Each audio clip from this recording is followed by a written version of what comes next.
Okay, we've got a table filled with data. This program reads that data, dumps it to the screen, then removes it from the database.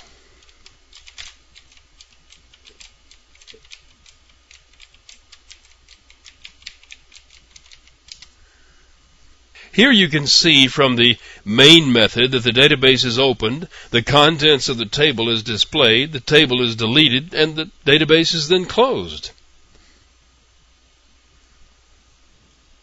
The open method is quite simple. It does just what it says it does. It creates a connection object, then creates a statement object.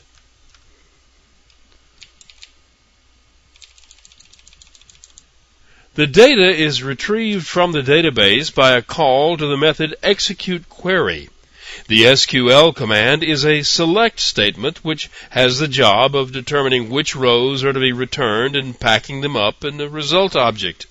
Now, not all result objects are created equal.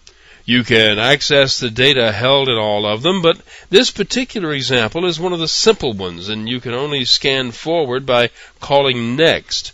There are some other methods that do other things, but in this particular result set, all you can do is read through the data once from front to back. More about all this later. You see, the result set not only contains all the data, it also contains something known as a cursor that can only point to one row at a time.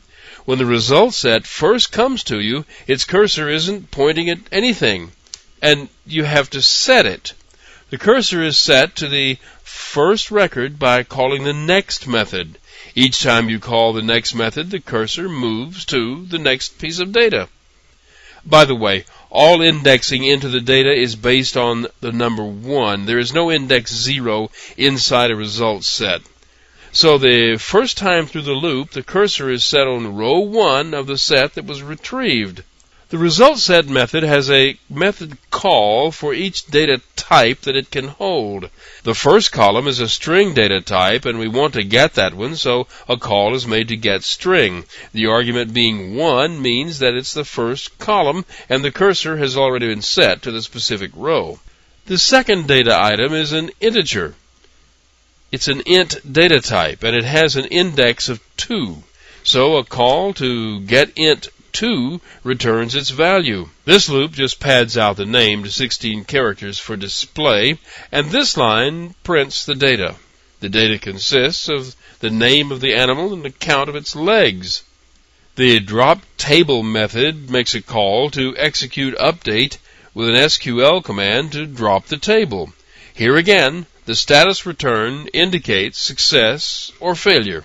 Now, this close method is a little different than the one in the previous example. It does exactly the same thing, but this one has 2 try blocks. This way, if the first one fails, the second one will still execute.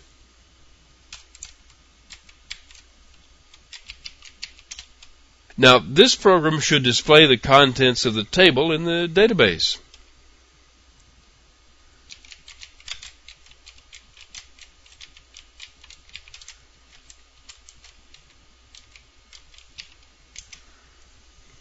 And there it is, the information that was stored in the table by the other program. And this program should have deleted it. Running it again shows this. We only get error messages now.